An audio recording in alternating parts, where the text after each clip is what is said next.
Well guys, as we wrap up Season 2 and start to look forward, Battlefield Studios just dropped a ton of great new info, including a deeper dive into the remaster of Goldmid and a huge amount of gameplay changes as the devs prepare for ranked, new playlists, and RedSec solos on top of new content.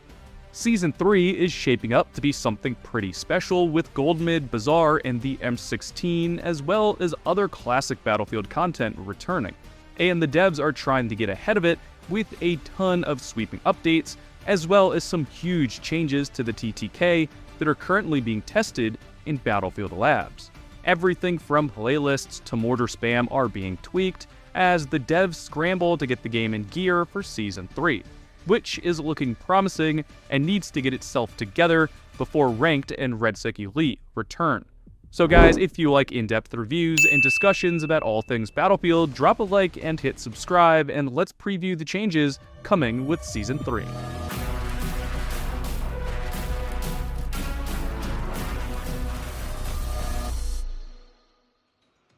To kick things off, the new Goldmid looks great. While I was never a fan of the original, this remaster looks like it has a lot more spaces for infantry and a lot more complexity. Overall, it should be a huge addition for fans of traditional all-out war content, and is a nice homage to the golden era of the franchise. The new Goldmid, aka Railway to Goldmid, is really the headline of Season 3, and honestly, it looks exactly like what this game has been missing and fans have been wanting. This is by far and away the biggest Battlefield 6 map to date, coming in at 4 times the size of Maroc Valley, and it's built to deliver that true chaotic all-out war experience that people have been asking for since release. You've got infantry, tanks, jets, helicopters, everything colliding across a massive play space that feels a lot more like classic Battlefield. What's really interesting here is how they've reworked the core identity of Goldmid. The train, which was always kind of the gimmick of the original map, is now way more central to the gameplay. Instead of just sitting on one side of the map half the match, it actively pushes towards the enemy headquarters, creating this constantly shifting front line. That alone is going to change how the matches flow in a big way, because now squads actually have a reason to fight over it beyond just holding a point. And beyond that, the map just sounds way more refined. As you can see in these images, there's more cover for infantry, more terrain touchpoints, more verticality, and less of that no man's land problem where you just get farmed by vehicles crossing open ground. They've added things like tree lines, larger buildings, and more cover density, so that controlling one objective doesn't automatically give you control over half the map and allows players to kinda ladder their way cover to cover. You've got 7 major points of interest as well, from the fully redesigned village and construction site to the VIP compound with updated helicopter spawns to the warehouse, which sounds like it's going to be a hotspot for close quarter chaos. Even areas like the farm and bridge construction site have been reworked to provide more meaningful gameplay instead of just being filler space. And then you've got the airspace, which is apparently the largest we've seen in Battlefield 6 so far, which is huge for jet players and a far cry from Season 1's Blackwell Fields. Overall, this feels like a proper evolution of Goldmid. It keeps the identity, but modernizes it in a way that fits what Battlefield 6 is trying to be. Now, on top of that, we're also getting more classic content coming in throughout the season, including Cairo Bazaar later on, which is clearly inspired by Grand Bazaar from Battlefield 3. And then of course we've got new and returning weapons being added into the mix. The M16 and L115 Sniper are big highlights for me, as well as the PP19 Vitesse and the new AK variant.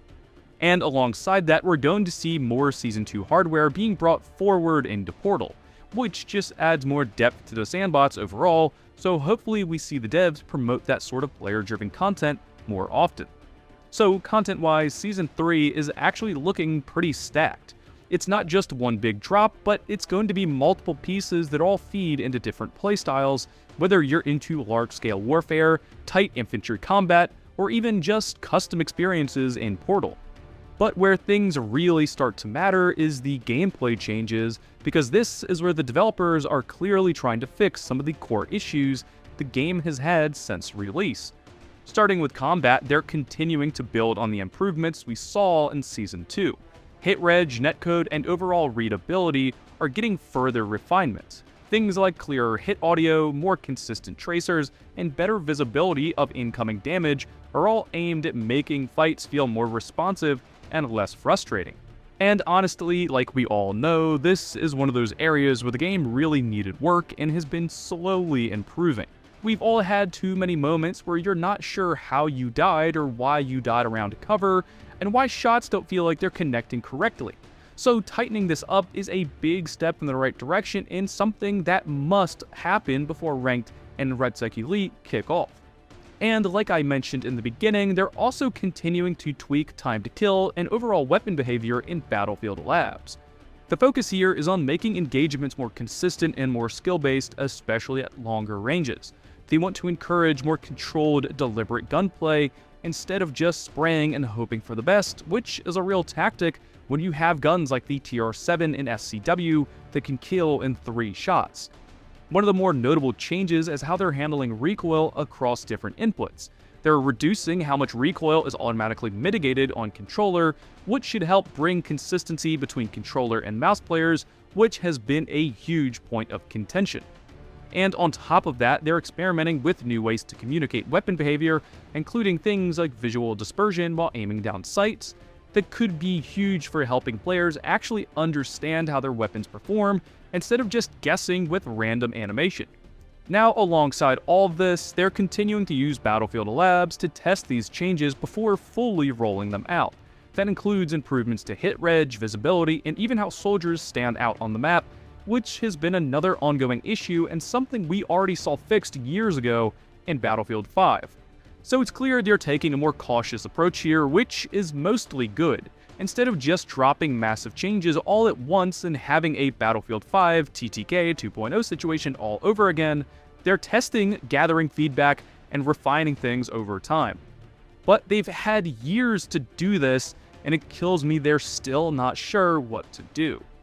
Moving on from gunplay though, we've got some pretty important changes to mortars that I'm sure a lot of people will be happy about. The devs are really trying to push mortars into a more team-focused role instead of just being something you can spam from across the map. With Season 3, mortars will no longer regenerate ammo while deployed, and their accuracy will decrease at longer ranges. That's a direct hit to people who sit in the back of the map and just farm kills all game. Now, if you want to use mortars effectively, you're going to have to coordinate with your squad, reposition more often, and actually engage with the flow of the match. They've also already increased the resupply time from crates, so overall, mortars are being pushed towards a more shoot-and-scoot playstyle instead of static camping. And that's honestly a healthy change for the game, although I think they should consider giving mortars a new ability like shooting off recon drones or something so they can act as support instead of just weapons. Moving on, vehicles are another area getting attention, although we don't have all the details yet. The focus is on making vehicle combat feel more readable and consistent, especially for tanks.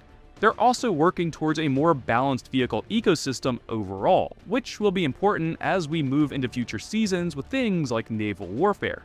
Even smaller systems are getting improvements as well, like the ping system. It's becoming more responsive, easier to use, and clearer in combat. That might not sound like a big deal, but in a game like Battlefield, especially RedSec, where communication is key, those small improvements can make a huge difference, and I'm happy to see they've picked up on my idea of multicolored icons with different shapes for your squad in RedSec. 320 that thing, Jimmy.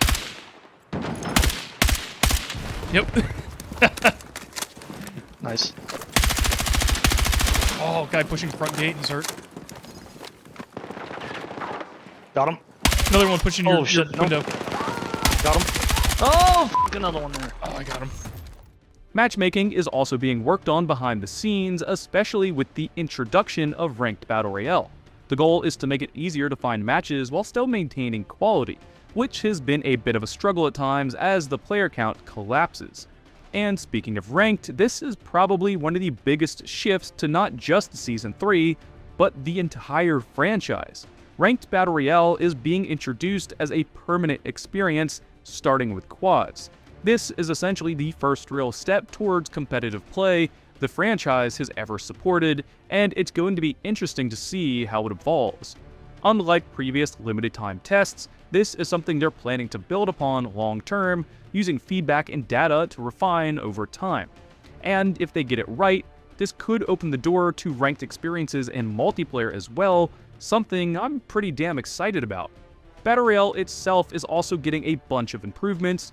Early game flow is being smoothed out, loop spawning issues are being fixed, and vehicles are being rebalanced to be less dominant in sustained combat.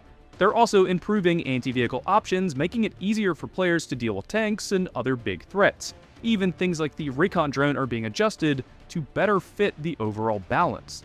Progression is getting tweaks as well, with more consistent XP rewards and a reduced grind to level up once again. And then on the front end, we've got changes to playlists and how the game is structured. The new Quick Play row will surface modes based on your preferences, and there's a bigger focus on making it easier to get into matches quickly without digging through menus. They're also introducing a dedicated row for ranked, which again shows that they're serious about pushing competitive play going forward. Portal is also getting some love as well, with Gold Mid and Bazaar being added for verified experiences along with new modes like Squad Deathmatch. Plus there'll be new tools for creators, including vehicle impulse functions, whatever that is. So when you look at everything all together, Season 3 isn't just about adding content, it's again trying to fix the foundation of the game while also expanding what it offers. And that's why Season 3 looks great, but damn did it come at a cost. There's a ton of amazing legacy content coming back, the new maps look like they actually address long-standing issues with map design, and the gameplay changes show that the devs are finally starting to dial in what this game should feel like. Ranked is something I'm personally excited about, because if they get it right, it could give the game a whole new layer of longevity and support from leagues and sponsors. But at the same time, it's hard not to feel like this is how the game should have been months ago. A lot of these changes, a lot of this content, this level of polish, it feels like the foundation we should have seen at release, or at least early in the game's lifecycle. And because it took so long to get here, the game has lost a lot of its players along the way, about 95% on PC.